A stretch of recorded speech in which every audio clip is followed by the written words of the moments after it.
On Thanksgiving Day, I found my 8-year-old grandson Leo shivering on my son's porch in 5-degree weather. Inside, my son Andre and his wife Chloe were carving a golden turkey laughing with friends. I kicked their door off its hinges, and with 6 words I activated a legal trap my late wife and I had set years before. A trap that would cost them their home, their careers, and the lavish life they built by forgetting what family truly means. Before I tell you how a single sweet potato pie led to the complete destruction of their perfect world, let me know in the comments where you are listening from. And please like and subscribe if you believe that no child should ever be left out in the cold. My name is Silas Blackwood, and at 72 years old, I thought I understood the nature of cold. I had lived through the brutal winters of New Jersey, felt the biting chill on construction sites at dawn, and I knew the profound cold of a house that is empty after your partner of 50 years is gone. But none of it prepared me for the cold I felt on that Thanksgiving afternoon. It all started in my old Buick, a car my Rose and I bought together over a decade ago. On the passenger seat, still warm and wrapped in foil, was a sweet potato pie. It was Rose's recipe.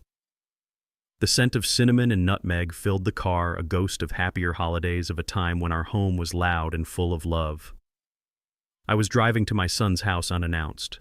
The formal invitations had dried up a few years back, replaced by dutiful short phone calls that always felt like items being checked off a list. A deep chasm had formed between us, and this pie was my attempt to build a bridge. It was a peace offering, a silent reminder of the family we used to be. Andre's neighborhood always made me feel like a visitor from another planet. The houses were enormous, set back on perfectly manicured lawns, each one a silent fortress of wealth. It was too quiet, too orderly. It lacked the vibrant chaos of the streets where I raised him, where the sounds of kids playing and neighbors calling to one another were the soundtrack of our lives. I parked down the street, needing a moment to gather myself.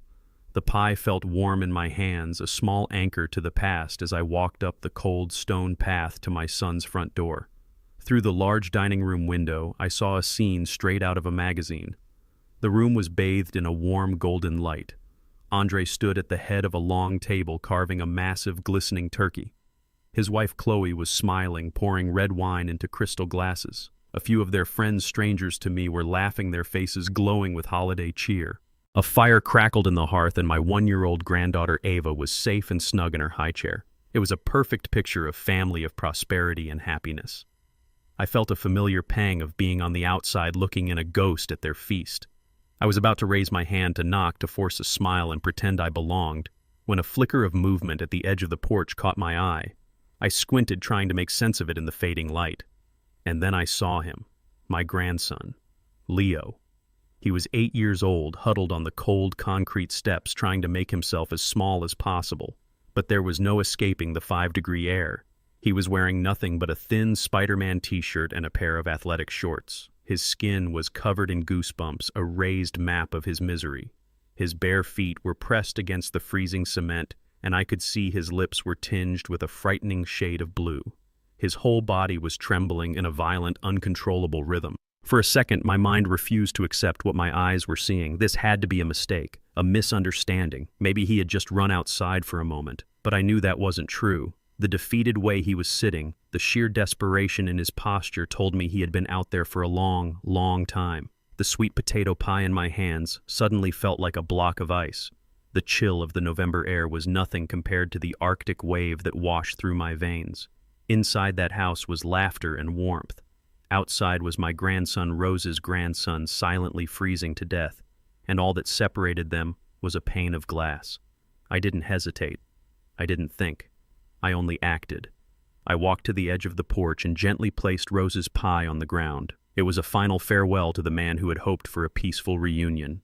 Then I turned and walked back to the front door. I didn't knock. I didn't ring the bell. I squared my shoulders, and I threw all the force of a 72-year-old man, fueled by the rage of 1,000 ancestors, into the door. The wood splintered. The lock burst from the frame. The door flew open with a deafening crash, slamming against the inside wall. The silence that followed was absolute. A fork clattered to the floor. Laughter died in their throats. Every head snapped towards me, their faces masks of stunned disbelief. Chloe dropped the wine bottle and the red liquid spread across her pristine white carpet like a spreading wound. "Dad," she stammered, her face a mess of confusion and guilt. "What in God's name are you doing?" I ignored her. I didn't even look at my son, who stood frozen, the carving knife still in his hand, his face a pathetic mix of shock and shame. My eyes cut through them all, seeing nothing but the path to my grandson. I strode into the center of their perfect party, bringing the cold night air in with me. Their guests shrank away as if I were death itself. I didn't stop until I was standing over them, a pillar of ice and fury in their fake warm world. I let my gaze fall on Andre, then on Chloe. Finally I spoke. My voice was not loud, but it was low and heavy, cutting through the stunned silence with the force of a glacier.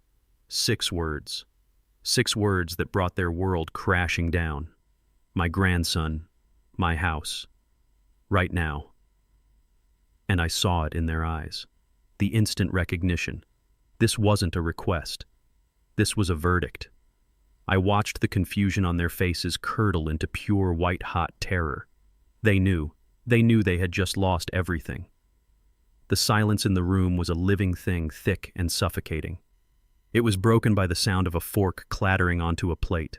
Chloe was the first to find her voice, and when she did, it was dripping with a sickly sweet poison that was meant to sound like reason. She took a step forward, forcing a smile that didn't reach her panicked eyes. "Oh, Daddy Blackwood," she said, her voice a high-pitched performance for her guests. "You gave us such a fright. Honestly, you men and your theatrics." She waved a dismissive hand as if I had merely tracked mud on her precious white carpet. "It's not what it looks like. Leo was just having a little tantrum because he didn't want to eat his vegetables. He was being disruptive and almost woke up baby Ava. We just put him outside for a 2-minute timeout to cool off. We were literally just about to let him back in." I stared at her. I listened to every carefully chosen word, every lie designed to smooth over the jagged edges of her cruelty. A 2-minute timeout. In 5-degree weather, without a coat. I looked at the golden turkey on the table, which had probably been out of the oven for at least half an hour. I looked at the half-empty wine glasses. I looked at the frightened faces of her friends who were desperately trying to look anywhere but at me. I could see the truth in their shame. They had been eating and laughing while my grandson froze. My gaze then shifted to my son Andre. I searched his face for a flicker of the boy I raised, the boy I taught to be honest and strong. I found nothing. He stood there, a hollow man, avoiding my eyes, his knuckles white around the carving knife. He was a coward hiding behind his wife's words. "Dad, just calm down," he mumbled, his voice weak. "Chloe's right. It was just a little discipline. You're overreacting." Overreacting. The word hung in the air, an insult so profound it almost took my breath away. He was defending her.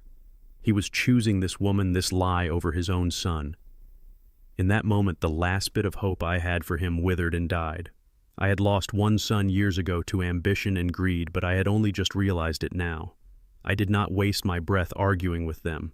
To argue would be to validate their fantasy, to suggest that there was a version of reality where their actions were somehow acceptable. Instead, I acted. I walked past them as if they were furniture, my every step deliberate. I could feel Leo shivering on the floor behind me, where he had crawled after I broke down the door. I knelt down on one knee, my old joints protesting. For the first time since entering the house, I spoke in a voice that was not filled with ice and fury. My words were not for them. They were only for Leo. My voice was a whisper, soft and steady. "It's over now, son. Grandpa's here." Leo looked up at me, his eyes wide with a mixture of fear and a heartbreaking sliver of hope. He was too cold to even cry properly. I gently scooped him up into my arms. He weighed almost nothing. I could feel the violent tremors of his shivering body against my chest, a frantic rhythm of survival. He buried his face in my neck, his small, frozen hands clutching my shirt. I took off my heavy wool coat and wrapped it around him, cocooning him in its warmth. His small body was swallowed by the fabric. I held him tight, trying to pour my own life's warmth back into him. I stood up with my grandson held securely in my arms. I finally looked at Andre, and Chloe truly looked at them. And I let them see the entirety of my contempt, my disgust. I let them see the end of the road. "You will not call. I said, my voice low and final. You will not text, and you will not come to my house.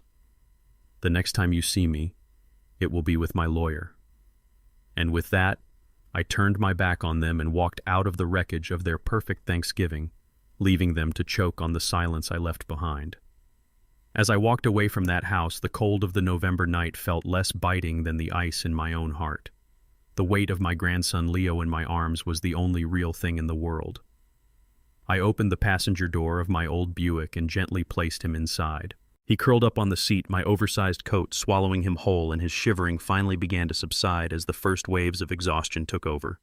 I closed the door, shutting out the sight of my son's perfectly lit house, a monument to a life that had lost its soul.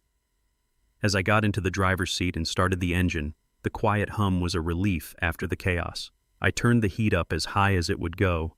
I drove away without looking back. In the rear-view mirror, I saw my own face, and for a moment I saw the face of a much younger man, a man who believed he had raised his son right. I looked over at Leo, who had finally drifted into a troubled sleep. In the gentle curve of his cheek and the shape of his eyes, I saw my Andre as a boy. But more than that, I saw Rose. My Rose. And that's when the memories came flooding in a tidal wave of a past that felt a million miles away. Rose and I didn't raise our son in a place like that. Our first home was a small 2-bedroom house with a leaky roof and floors that creaked, but it was never cold. Rose filled every corner with warmth, with the smell of baking bread, with laughter that echoed off the walls. She had a saying she repeated like a prayer. Kindness costs you nothing, Silas, she would tell me, her hand in mine. But its value is infinite. Never forget that. I remembered one Thanksgiving years ago when a layoff meant our budget was stretched to the breaking point. We had just enough for a small chicken, not a turkey. But Rose heard that our neighbor, a single mother with 2 kids, had even less. Without a second thought, she cooked our chicken, added some extra potatoes and greens, and we all shared one meal together, crowded around our small kitchen table. That night, Andre learned that abundance wasn't about what you had on your plate, but about how many people you could share it with. I looked at the man standing in that dining room, the man who called my grandson's suffering discipline. Where did that boy go? When did my son trade in his mother's legacy of compassion for a hollow shell of material success? He had married a woman who saw family as a performance and children as accessories, and instead of teaching her his values, he had adopted hers. He had not just let his son down, he had desecrated the memory of his mother. Rose had seen the cracks forming years ago. She saw the way Andre's talk shifted from his passions to his possessions. She saw the subtle condescension in Chloe's eyes when she looked at our simple home and our old furniture. Be careful, Si, Rose had warned me gently one evening long before she got sick. There's a chill setting in around that boy. Make sure he doesn't forget where his warmth comes from. I had brushed it off as a mother's worry. Now I saw it for what it was. It was wisdom. It was foresight. She knew the fight that was coming, even if I didn't. The drive home was quiet, Leo's soft breathing the only sound. But in my mind, I could hear Rose's voice, clear as a bell, speaking her old truth. Kindness costs you nothing. But cruelty. Cruelty would now cost my son everything. And as I pulled into my own driveway, the quiet, humble house that Rose and I had made a home, I knew with absolute certainty exactly what she would expect me to do next. My grief for the son I had lost was now forged into a weapon of absolute resolve. I drove through the quiet suburban streets, the warmth from the car's heater slowly chasing away the chill that had settled deep in my grandson's bones. For the first 10 minutes, Leo was silent, curled up in my wool coat, asleep from sheer emotional and physical exhaustion. In that quiet, my mind had drifted swimming in memories of Rose and the son I thought I'd raised. But as we turned onto the main highway, a small whimper from the passenger seat pulled me back to the present. Leo was awake. He sat up slowly, the big coat falling away from his shoulders. He looked around, his eyes wide with the disorientation of a soldier waking up far from the battlefield. He saw the familiar dashboard of my Buick. Then he looked at me. Recognition dawned, followed by a wave of fear. His first words were a whisper so quiet I almost didn't hear them over the hum of the engine. Is she mad at me? The question struck me with the force of a physical blow. Not, am I safe? Not, where are we going? But is she mad at me? His first instinct was to assume blame. That's what they had done to him. They had trained him to believe that cruelty was a consequence he had earned. I reached over and put my hand on his small shoulder, giving it a gentle squeeze. "No, Leo," I said, my voice firm but soft. "She is not mad at you, and it doesn't matter if she is. You did nothing wrong. You are safe. You are with me." He seemed to consider this for a moment as if the concept of his own innocence was a foreign language he was trying to understand. A single tear rolled down his cheek, then another. She said I was being a bad boy." He sobbed, the words tumbling out now that the dam had broken. "I just wanted to see the baby. Ava was sleeping and I just peeked in her room. I was quiet. I promise I was quiet. But she said I was too loud and that I would make Ava sick. She said I was selfish." I kept my eyes on the road, my knuckles white on the steering wheel. I could feel a cold, clean rage building inside me, but my voice remained calm for him. "Has she done this before Leo sent you outside?" He nodded, wiping his eyes with the back of his hand. "Sometimes," he said, "when I get a bad grade or when I spill something, or when Dad is working late, she sends me to my room with no dinner. The porch is new. The porch is new." He said it like a simple fact, but to me it was a terrifying escalation. He took a shaky breath and continued. "It's been different since Ava came. Everything I do is wrong. She says I'm too rough, too noisy. She says I take up too much space." He looked down at his hands. "Last month it was my birthday. She made a big cake, but then she said I didn't deserve any because I hadn't cleaned my room perfectly. I had to sit at the table and watch everyone else eat it. I felt my heart crack. The cruelty was not random. It was systematic, a slow and deliberate breaking of a child's spirit. I had to know the final, most important piece. "Leo," I asked, my voice barely a whisper, "what does your dad do when she does these things?" Leo didn't answer right away. He just shrugged, a gesture of complete and utter defeat that no 8-year-old should ever know. He says Chloe is stressed with the baby," Leo mumbled. "He says I should just try harder to be good. He says I need to listen to her so we can all be a happy family." And there it was, the final unforgivable betrayal. My son had not been a passive bystander. He had been an accomplice. He had chosen his wife's comfort over his son's safety. He had actively taught his child that love was conditional and that his suffering was his own fault. The last embers of sympathy I had for Andre were extinguished, replaced by a cold, hard certainty. I gripped the steering wheel tighter, the old leather groaning under the pressure. I was no longer just a grandfather saving his grandson. I was an instrument of justice, a force of nature that was about to correct a profound and terrible imbalance. We finally pulled into my driveway. I turned off the engine, and in the sudden silence I turned to my grandson. I put my hand on his cheek, making him look at me. "Leo," I said, and my voice held the weight of an unbreakable oath. "That is not a happy family. What you just left is not a home. This," I said, gesturing to my small, simple house, "this is a home, and you are safe here now. I am never going to let her or anyone hurt you ever again. Do you understand me?" Through his tears, he gave a small, determined nod. "Yes, Grandpa." As we walked up to the front door, I knew this was more than just a temporary refuge. It was the beginning of a war, and it was a war I had no intention of losing. I unlocked the door to my house, and the familiar scent of old books, lemon polish, and a lifetime of memories wrapped around us like a warm blanket. This was the house I had brought my own son Andre home to. This was the house where Rose had measured his height in pencil marks on a door frame that I refused to ever paint over. It was not a mansion. It was a home. And as I led Leo inside, I felt like I was bringing him into a sanctuary, a place where the ghosts were kind and the walls were built with love, not money.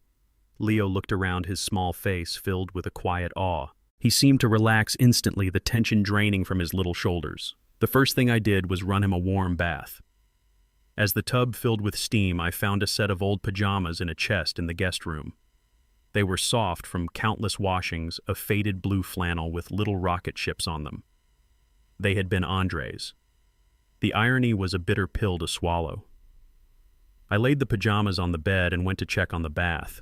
When I came back, Leo was standing by the bed, his thin Spider-Man t-shirt and shorts now in a sad little pile on the floor. He was turned away from me, and that's when I saw it. My world, which had already been cracked and shattered, broke completely. Across the delicate skin of his back was a long, ugly mark, a yellowish-purple bruise that could only have come from being struck with something. My breath caught in my throat. I must have made a sound because he flinched and tried to turn to hide. As he moved, I saw more. A constellation of older, faded bruises on his ribs, and then on his upper arm a mark so clear, so undeniable that it made my blood run cold, the distinct, cruel shape of an adult's fingerprints pressed into his skin with terrible force. The rage I felt in my son's house was a wildfire, hot and chaotic. This was different. This was the cold, silent vacuum of space. The anger was so pure, so absolute, it became perfectly calm. Every excuse Chloe had made, every weak defense from my son, evaporated into nothing. This was not discipline. This was not a timeout. This was violence. This was the evidence of a slow, secret war being waged against a defenseless child. Leo saw the look on my face, and his own filled with shame the way a victim is so often taught to feel. "It's okay, Grandpa," he whispered, trying to pull the pajama shirt on to cover himself. "It doesn't hurt anymore." I knelt in front of him, my movement steady, betraying none of the earthquake happening inside me. I looked him right in the eye. "It's not okay, Leo," I said, my voice quiet but unshakable. "And you don't have to pretend it is. Not here. Not with me." After his bath, I tucked him into the guest bed, the same bed Andre used to sleep in. I sat with him until his breathing evened out and he fell into a deep, protected sleep. Then I went back to the bathroom. I picked up his discarded t-shirt and shorts and I folded them. It was a simple act, but it felt heavy with meaning. I was not just cleaning up, I was collecting evidence. Back in my study under the warm glow of my desk lamp, the gentle grandfather receded, and the engineer, the planner, the fighter took his place. The hot, heartbroken anger was gone. In its place was something far more dangerous, a methodical, ice-cold certainty. I took out my phone. I didn't look up Andre's number to scream at him. That would be a waste of energy. Instead, I opened the camera. After Leo was sound asleep, I had gone back into the room, and with the gentlest touch I had taken clear, undeniable pictures of every single bruise. Now I sat at my desk and looked at them, cataloging the cruelty. I opened a fresh notebook, the kind I used to use for building plans, and I began to write. I wrote down the date and the time. I wrote down everything Leo had told me in the car, every detail about the punishments, the missed birthday cake, his father's complicity. I wrote down a precise description of the marks on his body. I was no longer just a grandfather. I was building a case brick by methodical brick. My house was quiet except for the ticking of the old clock on the wall, the same clock that had ticked in my son's house. But here it didn't sound like an accusation. It sounded like a countdown to justice. I looked at a framed photo of Rose on my desk, her smile as warm and bright as ever. The war had begun the moment I kicked in that door. But now, sitting in the quiet of my home with my evidence laid out before me, I had just drawn up the battle plans. And I knew with a certainty that settled deep in my bones that I would not be the one to lose. I sat at my desk for a long time, the house wrapped in a profound silence. The only light was the small lamp that cast a golden glow on the notebook in front of me and the terrible, damning photos on my phone screen. Leo was asleep down the hall, safe for the first time in what felt like a very long time. In the stillness, I was mapping out the path ahead, a path of doctors and lawyers, a path of righteous, necessary conflict. And then my phone buzzed, a harsh, intrusive sound that shattered the peace. I glanced at the screen. It was Andre, the first volley in a battle he didn't even know he was about to lose. The text read, "Dad, this is crazy. You can't just take my son. Bring him home right now so we can talk about this like a family." I read the words, "like a family," and a humorless smile touched my lips. I set the phone down on the desk screen up and did not reply. A minute later, it buzzed again and again. The assault had begun. The messages started as a performance of wounded concern, a carefully scripted play designed to paint me as the villain, the unstable old man who had lost his mind. Chloe's texts were the most theatrical. "Silas, please, I am worried sick. Is Leo okay? I know I can be harsh sometimes. I was just so stressed with the party and the baby.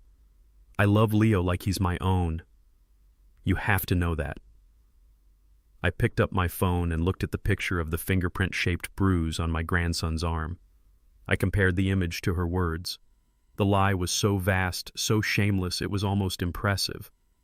Another message from her appeared. He needs to be in his own bed, Silas. He needs his mother. You're scaring him. You're scaring all of us by acting this way. Please just bring him home. Her words were like arrows tipped with false sentiment designed to find some weak spot, some lingering sense of guilt in me. But there was none left.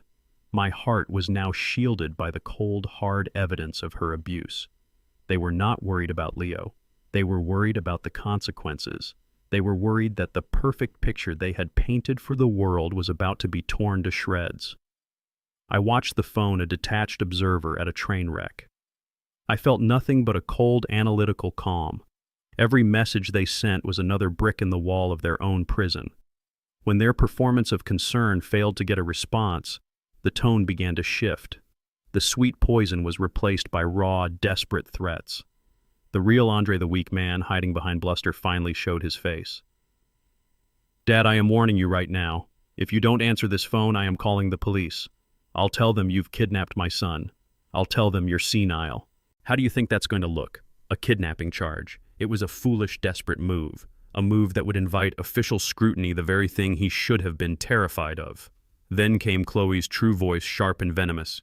"You have no legal right to do this. We are his parents. You are an old man who just broke into our home. We will take you to court. You will be declared mentally unfit, and I swear to God, you will never see Leo again." I read her threat, and for the first time that night I almost laughed. She was threatening me with the very battleground I was preparing to conquer. She thought the law was her weapon, when in reality it was about to be her executioner. They were panicking. They were making mistakes. They were creating a beautiful time-stamped record of their own instability, their guilt, and their willingness to use threats to get what they want. It was a gift. The final message was from Andre, a single pathetic line. "You are destroying this family, Dad." I looked at that message. I thought of my grandson sleeping peacefully in the other room, finally free from their idea of family. I had not destroyed it. I had merely exposed the truth of what it had become, and now I was going to save what was left. I picked up my phone, my thumb hovering over the screen. I didn't text back. I didn't block their numbers. I did something far more powerful. I pressed and held the power button, and I watched as the screen filled with their frantic, hateful words went completely black. The buzzing stopped. The house was silent once more. But this was a different kind of silence. It was the silence of absolute control. The next morning I woke before the sun. I moved through the quiet house, my movements slow and deliberate. Leo was still asleep, a small, peaceful lump under a mountain of blankets. For the first time in what I suspected was a very long time, he was not in a state of fear. He was simply at rest. I made a pot of strong black coffee the way Rose used to like it and sat at my kitchen table. I opened my notebook, reviewing the neat, angry lines I had written the night before. Then I turned my phone back on. It came to life with a desperate buzzing shudder. A flood of notifications poured in. 37 missed calls from Andre, 22 from Chloe. A long, scrolling list of texts filled with panicked accusations and hollow apologies. I read none of them. They were irrelevant now, the desperate cries of people who had already lost. I scrolled to my contacts and found the one I needed. The phone rang twice before he picked up. His voice was awake and sharp even at this early hour. "David Carter." "David, it's Silas," I said. There was no need for pleasantries. He knew my voice, and he would know from my tone that this was not a social call. There was a brief pause on the other end of the line, a silence of understanding between two men who had known each other for 40 years. "It's time," I said. "It happened." Another pause, this one heavy with resignation. "I was afraid this day would come," David said, his voice laced with a grim sadness. "I'll clear my morning. Get to the office as soon as you can. And, Silas, don't speak to either of them." I hung up the phone. The first move on the chessboard had been made. An hour later, I was sitting across from David in his office. The room was a fortress of order surrounded by walls of leather-bound law books that smelled of paper and time. It was the complete opposite of the emotional chaos of the last 12 hours. David Carter was more than my lawyer. He was my friend. He had been the best man at my wedding to Rose. He was one of the few people on earth who understood the foundation upon which my life had been built. I didn't begin with my anger or my sorrow. I began with the facts the way an engineer lays out a blueprint. I placed my notebook on his polished mahogany desk and slid my phone across to him, open to the gallery of photos I had taken of Leo's bruises. David picked up the phone, his face impassive. He swiped through the images, his jaw tightening with each picture. His professional calm was a thin veneer over the fury of a friend. He put the phone down gently. "Good God, Silas," he whispered. "Tell me everything." And so I did. I told him about the drive, the pie, the picture-perfect scene in the window. I described finding Leo on the porch, his confession in the car, the discovery of the bruises. I spoke calmly, my voice even presenting the evidence as if in a courtroom. When I finished, David leaned back in his chair, his eyes hard. "They left a child outside in freezing temperatures, and they have been physically abusing him," he stated, not as a question but as a final damning conclusion. "This goes beyond mere cruelty. This is criminal." He stood up and walked over to a large fireproof filing cabinet. He returned with a thick, heavy binder. On the spine in gold letters were the words, "The Blackwood Legacy Trust." He placed it on the desk between us with a heavy thud. "Rose was a brilliant woman, Silas," David said, opening the binder. "She was always 3 steps ahead of everyone else." My mind went back to the day we signed these papers almost 10 years ago now. Andre had just married Chloe. Rose and I were happy for him, but Rose had a sliver of apprehension she couldn't shake. "She's a taker, see," Rose had told me one night, "and she's teaching our son to be the same. We need to protect what we built, not for us, for our grandchildren." At the time, I thought she was being overly cautious. Now I saw her for what she was, a protector, a matriarch who saw the future with a mother's piercing clarity. David explained the structure we had so carefully built. "As you know," he began, "the trust is the legal owner of the house Andre and Chloe live in. The deed is in the trust's name. The trust is also the primary silent partner in Andre's marketing firm, the source of the seed money he used to start it. He is the beneficiary of these assets, allowed to live in the home and draw a salary so long as he fulfills his duties as outlined in the agreement." He flipped through several pages, his finger tracing down a line of text. "And here," he said, his voice dropping slightly, "here is Rose's masterpiece. Section C, Article 4. The clause she refused to compromise on. The Family Wellness and Protection Clause." He turned the binder around so I could read it, even though I knew the words by heart. I remembered Rose dictating them to him, her voice full of fierce love and unwavering principle. David read the key passage aloud, his voice resonating with the power of the law. "The primary and non-negotiable duty of the beneficiary is to provide a physically and emotionally safe, nurturing, and abuse-free environment for all minor dependents residing in the property. Any act of physical abuse, endangerment, or severe emotional neglect, as determined by the trustee with supporting evidence, shall constitute a fundamental and irreparable breach of this trust." He looked up at me, his eyes grim. "A fundamental and irreparable breach," he repeated. "According to the terms Rose laid out, a breach of this clause doesn't just give you grounds to warn him, Silas. It gives you the immediate unilateral power to void his beneficiary status entirely." The words hung in the air, a death sentence to the life my son had built on a foundation of lies and cruelty. The trap that my wise, loving Rose had set all those years ago was now ready to be sprung. "So what's the next step?" I asked, my voice steady. David closed the binder. "The next step is to follow the plan. First, you're taking Leo to a doctor this afternoon for a full medical evaluation. We need an official report. Second, I will draft a formal notice of breach. We will schedule a meeting with them here in this office. They will walk in here thinking this is a negotiation about custody. They will believe they hold all the cards. They will walk out with nothing but the clothes on their backs." A grim satisfaction settled over me. This was not just about revenge. This was about honoring a promise I had made to my wife to protect the family she loved more than life itself. The path forward was clear, paved with the ink of her foresight and the steel of my resolve. The days leading up to the meeting were a strange mixture of calm and coiled tension. I took Leo to see Dr. Evans, a kind, gentle woman who had been his pediatrician since he was a baby. I didn't have to say much. The medical report she produced was a cold, clinical document that spoke volumes. It detailed malnutrition, hypothermic exposure, and cataloged every single bruise with precise medical terminology. It was a formal, undeniable record of their neglect and violence. While I focused on creating a bubble of safety and normalcy for Leo, we baked cookies, watched old movies, and he even started to laugh again, a sound I realized I hadn't truly heard in years. David was busy preparing the battlefield. He had a private investigator verify the extent of Andre's financial dependence on the trust, confirming that without its backing, his company would collapse within a month. Every piece of the puzzle was being locked into place. Finally, the day arrived. David had summoned them to his office for a 10 a.m. meeting under the pretense of discussing the terms of Leo's temporary guardianship and future family arrangements. They had agreed immediately, no doubt seeing it as their first opportunity to legally assert their parental rights and paint me as an interfering, senile old fool. I was already in the conference room when they arrived, sitting beside David at the head of a long, polished table. The room was designed to be intimidating with its high ceiling and a large window that looked out over the city but offered no comfort. They walked in, and the shift in atmosphere was immediate. Chloe was dressed in an expensive-looking pantsuit, her face a carefully composed mask of wronged motherhood. Andre looked tired and angry, his suit doing little to hide the nervous energy radiating from him. They took the seats opposite us, a clear line drawn in the sand. Chloe was the first to speak, her voice sharp and accusatory. "All right, Silas, this has gone on long enough. We are here to take our son home. We have been more than patient, but your little stunt is over." Andre nodded, trying to look authoritative. "Our lawyer will be here any minute," he said, bluffing. "He's advised us that what you did constitutes kidnapping." David didn't even flinch. He simply slid 3 folders across the table.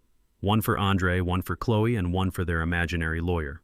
"There will be no need for that," David said, his voice calm and dangerously level. "Everything you need to understand your current situation is in these folders. I suggest you open them." Chloe scoffed, but opened the folder anyway. Andre followed suit. The first page they saw was a copy of Dr. Evans's medical report. I watched their faces as they read.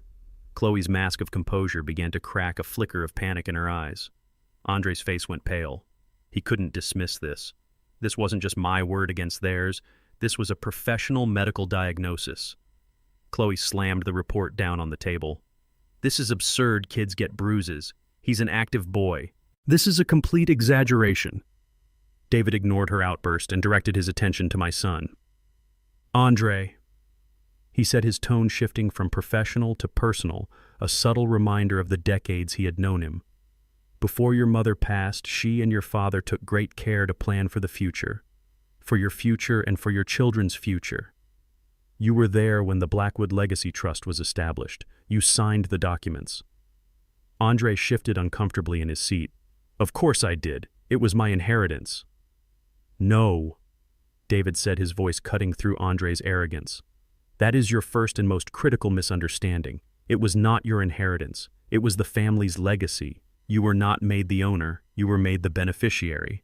And your status as beneficiary was contingent on certain responsibilities." He gestured to the folders. "Please turn to the next document."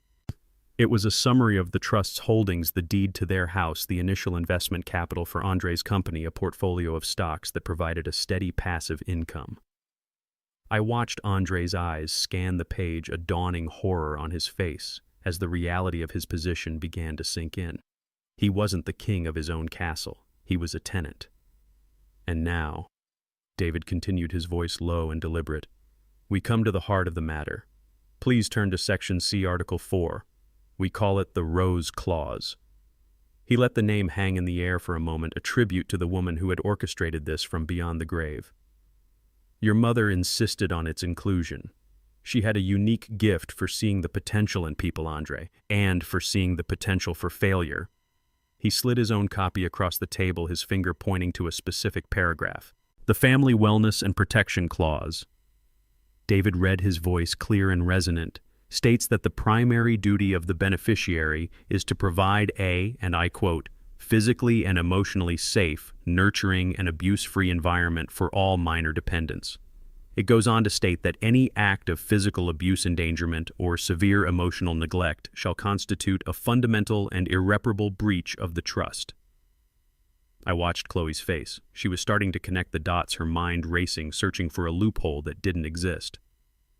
"What does that even mean?" she snapped. "That's just sentimental legal jargon." "On the contrary," David said, a hint of steel in his voice, "it is the most legally binding clause in the entire document. It is the one your mother made non-negotiable." He then picked up the medical report. "This document here detailing hypothermic exposure constitutes endangerment. He picked up my phone and slid it across the table, displaying a clear photo of the fingerprint bruises on Leo's arm. And this, Mr. Blackwood, constitutes physical abuse. Andre stared at the photo of his son's bruised arm, and for the first time I saw a flicker of genuine shame. But it was too little, far too late. David leaned forward, the finality of his next words sealing their fate. The Rose Clause is not a warning system. It is a tripwire. And on Thanksgiving Day, you didn't just stumble over it. You ran through it at full speed. By the legal terms of the trust that you signed, your actions have triggered an immediate and irreversible voiding of your status as beneficiary. Chloe let out a sound that was half a laugh, half a sob. You can't do that. You can't just throw us out of our own house. But it was never your house, Ms. Vance, David said calmly. It has always belonged to the trust. And the trust's primary mission as laid out by Rose Blackwood is to protect its children. So yes, we can. And we are. He then laid out the consequences, each one a hammer blow to the life they had built. As of this moment, you have 30 days to vacate the property. The trust's investment in your company is hereby frozen, and all lines of credit are terminated. And finally, based on this evidence, he tapped the medical report, we will be filing for emergency full legal and physical custody of Leo Blackwood effective immediately. Your parental rights will be challenged in court, and I assure you we will win. He leaned back, his work done. The trap had been sprung. The plan so carefully laid out by my wife years ago had been executed to perfection. I looked at my son and his wife. I saw their perfect world, their expensive clothes, their smug sense of entitlement all dissolving into dust around them. They had built their life on a foundation of cruelty, and my Rose, my wise, wonderful Rose, had just pulled the foundation out from under them. The day after my meeting with David was quiet. Too quiet.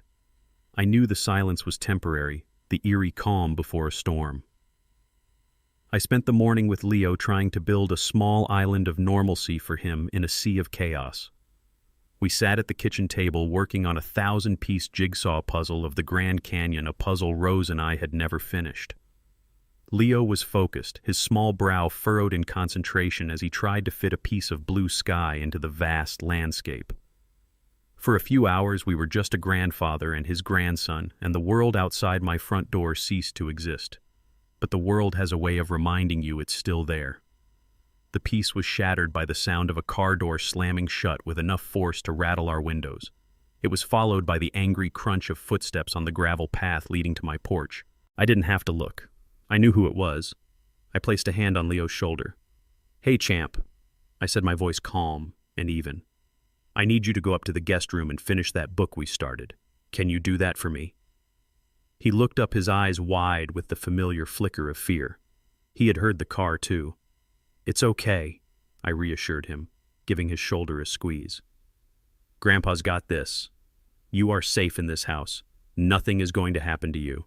He nodded and scurried out of the room, his trust in me a precious weight I was determined to honor. A furious pounding began on the front door, hard enough to shake the old wood in its frame. I took a deep, steadying breath and walked to the door. I didn't open it right away. I looked through the peephole. It was Andre and Chloe, their faces twisted into masks of self-righteous rage. This was not the visit of concerned parents. This was an ambush. I unlocked and opened the door, but I did not step aside. I filled the doorway with my body, a silent, unmovable barrier. Chloe lunged forward, her voice a shrill command. "This has gone on long enough, Silas. The games are over. We are here for our son." Andre, emboldened by his wife's aggression, tried to push past me. "Get out of the way, old man. You have no right to keep him from us. We're his parents." I stood my ground, my feet planted firmly on the floor of the home I had built. I looked at my son, at this stranger wearing his face, and I felt nothing but a profound and sorrowful pity. They still didn't understand. They still thought this was a battle of wills, a shouting match they could win through intimidation. They believed that the words, "We are his parents," were a magic incantation that absolved them of all sin and granted them absolute power. "You are not welcome here," I said, my voice low and devoid of emotion. "You are not coming into this house. You need to leave." My calmness seemed to enrage them even more. Chloe's face turned a blotchy red. "You can't do this. We will call the police. We'll have you arrested for kidnapping, you senile old fool." Andre jabbed a finger in my face. She's right. We're calling the cops. You'll be in a jail cell by tonight. They were throwing threats like stones, hoping one would strike a nerve. They wanted me to yell to argue to get dragged down into the mud with them. They wanted a fight. I had no intention of giving them one. I looked at them, my expression unreadable. You want to call the police? I asked, my voice dangerously quiet. That's your plan. Andre puffed out his chest. You're damn right it is. I gave a small, slow nod. All right. There's no need for you to waste your time. I'll do it for you. I pulled my phone from my pocket. Their smug, angry expressions faltered, replaced by a flicker of confusion. This wasn't part of their script. I turned the phone so they could see the screen, and I calmly dialed 911. Yes, hello, I said into the phone, my voice perfectly level. I'd like to report a disturbance at my residence. My son and his wife are on my property. They are trespassing and are refusing to leave. I paused as the dispatcher asked a question. No weapons. But they are becoming increasingly aggressive and are disturbing the peace. Yes, I'll hold. I lowered the phone and looked at their stunned faces. The color had drained from their cheeks. Their power play had just been turned against them with 3 simple numbers. They had come to my home to create a scene, and I was now officially documenting it. The 10 minutes we waited for the police to arrive felt like an eternity. They stood on my lawn fuming in silence, their rage now mixed with a healthy dose of uncertainty. They had lost control of the narrative. 2 uniformed officers, a man and a woman, finally pulled up in their patrol car. They were professional, their faces calm and unreadable. They approached Andre and Chloe first, who immediately launched into a frantic, overlapping story about how I, their elderly and unstable father, had stolen their child and was refusing to let them see him. I watched the officers listen patiently, their eyes occasionally glancing over at me standing calmly in my doorway. After a few minutes, the male officer held up a hand, silencing them. He walked over to me. Sir, he said respectfully, can you tell me what's going on here? I did not show him the photos. I did not mention the abuse. David's advice had been clear: keep it simple. Let them be the emotional, unstable ones. Officer, I said calmly, this is my home. My grandson Leo is staying with me at the moment. His parents, my son and his wife, arrived uninvited and are causing a disturbance. I have asked them to leave my property and they have refused. It is a family matter that is being handled by our respective lawyers. All I am asking is for them to leave peacefully. The officer looked at me, then back at the frantic couple on the lawn, and I could see him making a judgment. He saw a hysterical pair and a calm, rational old man. He nodded slowly. He walked back over to Andre and Chloe. Folks, he said, his voice now firm and official, this is a civil matter, a custody dispute. It needs to be handled by the courts, not by shouting on someone's front lawn. This man has the right to ask you to leave his property. If you do not leave immediately, he can press charges for trespassing. I suggest you get in your car and let your lawyers handle it from here. The look of utter defeat on their faces was a sight to behold. They had been publicly dismissed. Their authority, which they believed was absolute, had just been declared null and void by the very system they had tried to weaponize. Defeated and humiliated, they got in their car and sped away, kicking up gravel in their wake. I watched them go. They thought they could win with anger and intimidation. I had just forced them onto my battlefield, and on that field, the law was my weapon and the truth was my shield. I sat beside David in the conference room, the silence between us comfortable and heavy with shared purpose. The room was on the 12th floor, and through the large window the city bustled with a life that felt a world away from the quiet gravity within these 4 walls. On the polished table in front of us were 3 simple manila folders. They looked innocent enough, but I knew they were not. They were bombs filled with meticulously gathered facts and the legal dynamite of my late wife's foresight. I felt no nervousness, no anxiety. All the hot, chaotic emotions of the past week had been burned away, leaving only a cold, clear sense of resolve. I was here to do a job, a painful but necessary task that had been a long time coming. This was not an act of anger. It was an act of order. The door opened and they walked in. The temperature in the room seemed to drop instantly. Chloe led the way, as I knew she would. She was dressed in a sharp, dark pantsuit, her hair pulled back so tightly it seemed to pull the skin taut around her eyes. She carried a designer handbag like a weapon, and her face was set in a mask of defiant indignation. She looked like a woman marching into a negotiation she was certain she would win. Andre followed a half-step behind her, a shadow trying to project the authority of the person he was following. He wore an expensive suit, a uniform of success that now looked like a costume on a man who was utterly lost. He refused to look at me, instead directing a hostile glare at David as if this were all a lawyer's trick and not a consequence of his own making. "Let's get this over with," Chloe said, her voice sharp and brittle, foregoing any greeting. "We have a busy schedule, and this little family drama has taken up quite enough of our time." She and Andre took the seats on the opposite side of the table, a clear line of battle drawn between us. Andre leaned forward, puffing out his chest in a sad imitation of power. "Before we begin," he said, his voice a little too loud, "I want to make it clear that we know our rights. My father's actions breaking into our home, taking our son, are illegal. We have been advised to press charges, and we will." I watched my son perform, and I felt a profound sense of sorrow. He was still playing a game he didn't understand, reading from a script that had long since been rendered meaningless. He thought this was about parental rights and emotional leverage. He had no idea this was about contracts and consequences. David, to his credit, didn't even blink. He simply gestured to the folders in front of them with an open palm. "Everything will be made clear," he said, his voice the calm center of the storm they had brought into the room. "All we ask is that you listen." His composure seemed to unnerve them more than any argument could have. They had come prepared for a fight, for yelling for tears. They were not prepared for this quiet, methodical dismantling of their world. I looked at them, at their expensive clothes and their shared expressions of entitlement, and I knew I was seeing them clearly for the very last time. In a few moments, the ground would give way beneath their feet, and they would never be these people again.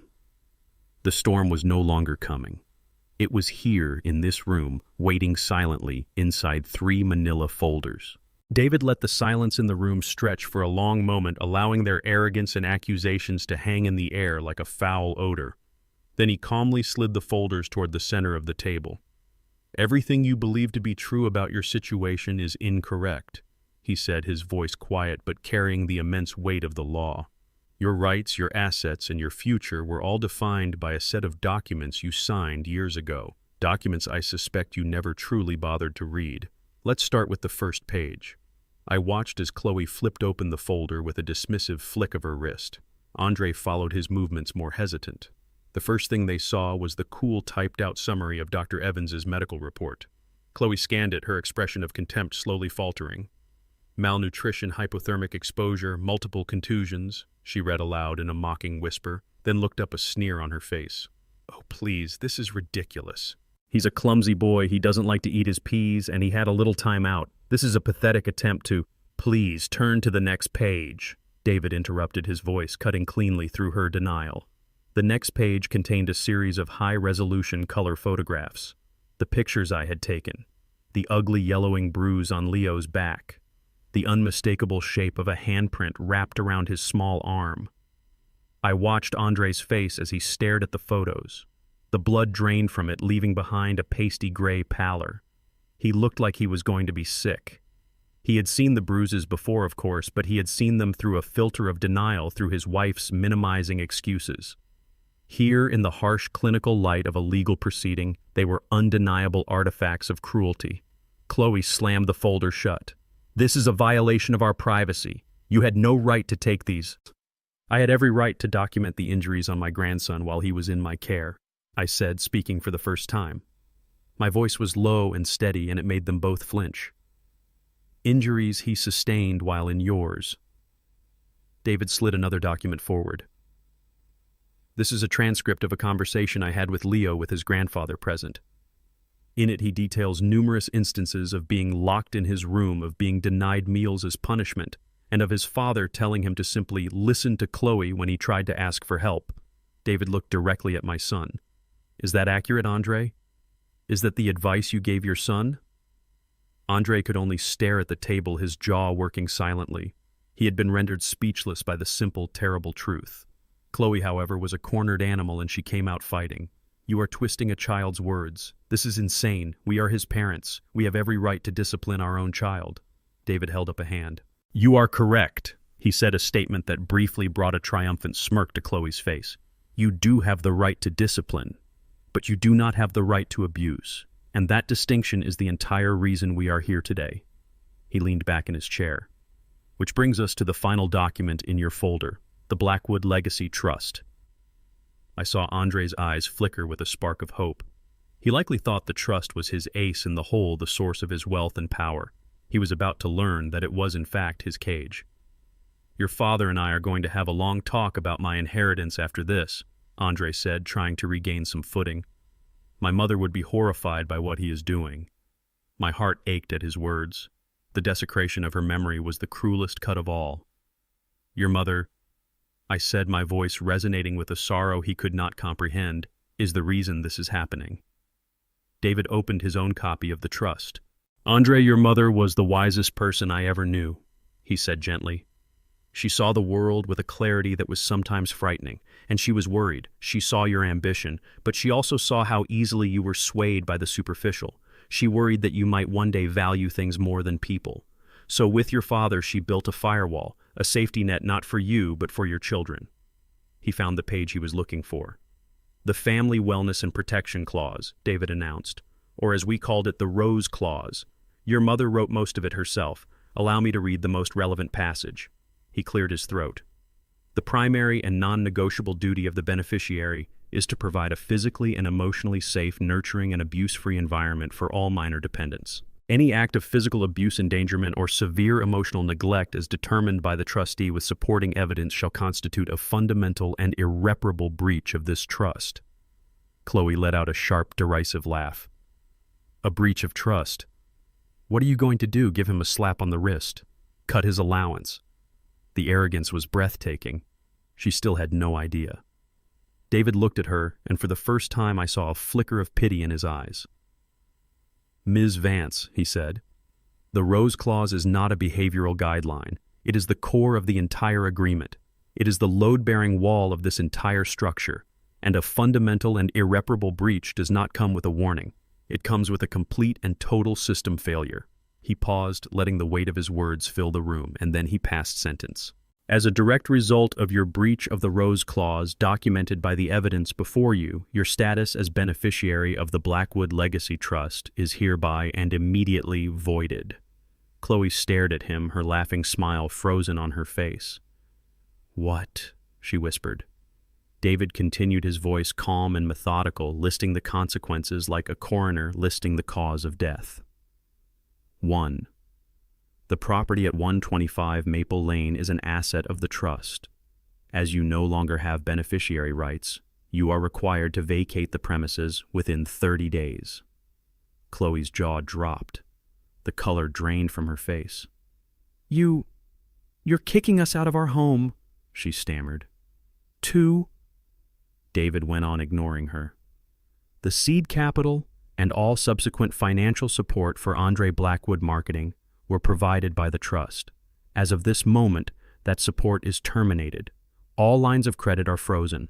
All accounts are recalled. Now it was Andre's turn. He looked as if he had been punched in the gut. He shook his head slowly, a look of utter disbelief on his face. My company, he whispered. It's gone. And 3, David said, delivering the final, most devastating blow.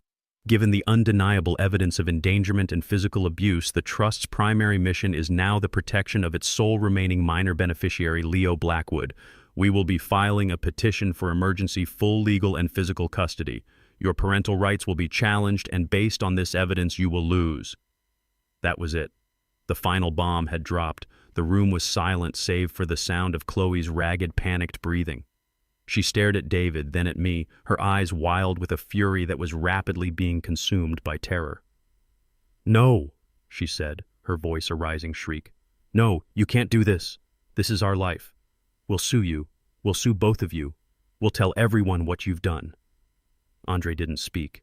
He just sat there, broken, his entire world demolished in the space of 5 minutes. He finally looked at me, his eyes pleading, searching for the father he had long since abandoned. He was looking for a lifeline, but I had none to give. I met his gaze, and I let him see not anger, but a profound and bottomless sorrow. He had not just lost a house or a company. He had lost his son. He had lost his father. And he had lost the last fading echo of his mother's love. They had come into this room ready for a fight, But this was never a fight. It was an execution planned years ago by the woman he had so carelessly forgotten. Quiet. Onggia Fongdo, Jem Tui Chin Hin Tin Trin Tu Dui. I did not seek victory, only justice. And with justice comes consequences. 30 days after the meeting in David's office, the deadline for them to vacate the house arrived. I had no desire to see them, no need to witness their fall. My focus was entirely on Leo, who was beginning to heal in the quiet safety of my home. But on that 30th day, I found myself driving my old Buick, taking a familiar turn without a conscious command from me. I told myself I just needed to see that the chapter was truly closed, that the house that had been a place of such misery for my grandson was finally empty. I parked down the street, hidden by the shade of a large oak tree. The house that had once been a pristine symbol of their success now looked tired and defeated.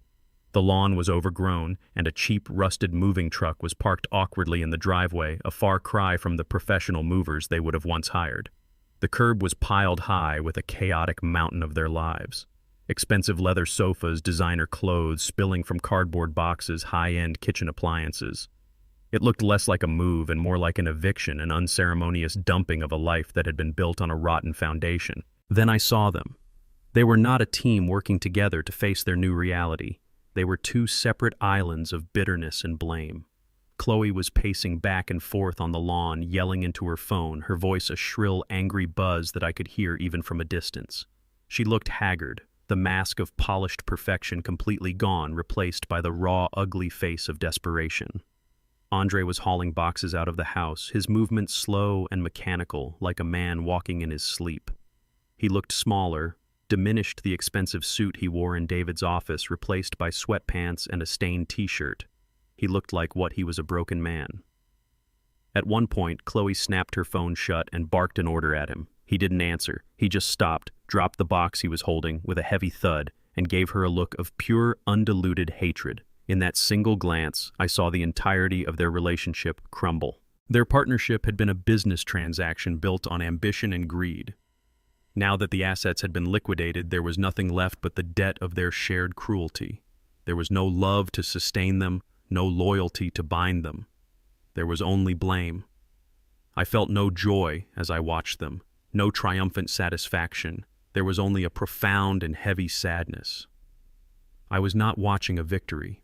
I was watching a funeral, the funeral of a family that could have been the funeral of a son I no longer knew. They had built a beautiful house, but they had never made it a home. And now all their beautiful things were just a pile of expensive trash on a dying lawn. Rose had always known that a family built without a foundation of kindness would eventually collapse under its own weight. I hadn't been the wrecking ball that destroyed their lives. I had simply held up a mirror and they had been shattered by their own reflection. I put the car in drive and pulled away, leaving the ashes of their life behind me, the scene shrinking in my rearview mirror until it was gone. With the storm of the past now behind us, a new kind of quiet settled into my home. It wasn't the empty silence of a lonely old man, but a peaceful, purposeful quiet. It was the quiet of healing. Life with Leo fell into a gentle rhythm. We had breakfast together every morning, him telling me about his dreams, me telling him stories about his father when he was a boy, the good stories from before the world had changed him. I would drive him to his new school, and in the afternoons we would sit at the kitchen table and tackle his homework together. In the beginning, the wounds he carried were invisible but profound. He was a ghost in my house, moving quietly, speaking in whispers, as if he was afraid of taking up too much space. If I moved too quickly or raised my voice to call him from the other room, he would flinch, his small body tensing in anticipation of a blow or a harsh word. My heart broke every time it happened. I made it my mission to fill the house with so much gentleness that it would leave no room for those old fears. The healing didn't happen all at once. It happened in small, almost imperceptible moments. It was the first time I reached out to ruffle his hair, and he didn't pull away, but instead leaned into my touch. It was the first time he came home from school, and his footsteps were not quiet and cautious, but loud and energetic as he ran to tell me about his day. The first true breakthrough came on a Saturday morning. I was making pancakes, a clumsy affair for me, and as I tried to flip one with a confident flick of the wrist, it sailed through the air and landed with a soft splat on the floor. I stood there, spatula in hand, looking at the mess. For a moment there was silence, and then I heard it. A small giggle at first, which then erupted into a full, deep, wonderful belly laugh. It was the most beautiful sound I had ever heard. I looked at him, truly laughing for the first time since he had come to live with me, and I felt a joy so pure it brought tears to my eyes. I started laughing too, and soon we were both leaning against the counter, laughing until our sides hurt, all because of one fallen pancake. Slowly, the nightmares that had woken him in the night began to fade. The flinching stopped. He started to fill the house with his presence, with his drawings taped to the refrigerator, his sneakers left by the door, and the sound of his voice no longer a whisper, but a confident declaration of his thoughts and feelings. We worked in the garden together, his small hands in the dirt next to mine. I showed him the spot where his grandmother Rose used to grow her prize-winning tomatoes. I told him how she would talk to her plants, convinced it helped them grow. In sharing my memories of her, I felt like I was giving him back a piece of the loving family history that had been stolen from him. We were not just planting seeds in the ground. We were planting the roots of a new life, a life built on the solid foundation of unconditional love. One evening I found him asleep on the couch, a book resting on his chest. I gently took the book and covered him with a blanket. I stood there for a long time just watching him, this precious boy who had been through so much. I hadn't just saved him from a cold porch on Thanksgiving. I was watching him come back to life moment by quiet moment. And in healing him, I realized he was also healing me. 1 year later, and the air of Thanksgiving is different. The biting cold of last November has been replaced by a gentle autumn crispness. My house is not quiet. It is filled with the rich, wonderful sound of life. The dining table is not set with fine china or crystal glasses, but with my everyday dishes, the ones Rose and I picked out together so many years ago. There is no massive turkey, but a perfectly roasted chicken sits in the center, golden and fragrant. And the table is not filled with strangers trying to impress one another. It is filled with family. David Carter and his wife are here, their laughter a warm and familiar sound. And across from me sits Leo. He is not the same boy. The haunted, fearful look in his eyes is gone, replaced by a bright, curious spark. He is taller, healthier, and at this very moment he is telling a story about a frog he found by the creek, his hands gesturing wildly, his voice full of the unself-conscious joy that is a child's birthright. He laughs a deep, happy sound that fills the room, and everyone at the table laughs with him. As I look at him, at this vibrant, thriving boy, I feel a sense of peace so profound it settles deep in my bones. I did not just save him, I was given the gift of watching him bloom. My son Andre chose a different path. I hear he is working a simple sales job in another state. I hope one day he finds a way to heal himself. But my focus is no longer on the past. It is here in this room, in this perfect, ordinary moment. This is the legacy Rose and I set out to build. It was never about the house or the money and the trust. Those were just tools. They were the fence we built to protect the garden. And here at this table is the garden itself thriving in the sunlight. True family isn't a performance for guests. It's the quiet, steady warmth you feel when you are exactly where you are supposed to be. And as Leo looks over at me and gives me a brilliant, trusting smile, I know I am home. This entire experience taught me a profound lesson. A true legacy isn't measured by the size of a house or the balance in a bank account, but by the safety of a child and the warmth of a loving home. We build our real foundations, not with money and ambition, but with unwavering kindness, respect, and the courage to protect what is right. A life built on a rotten foundation of cruelty, no matter how beautiful it looks on the outside, is just a house of cards destined to collapse. True strength is nurturing the vulnerable and upholding the values that last. What do you believe is the true foundation of a strong family? Share your thoughts in the comments below.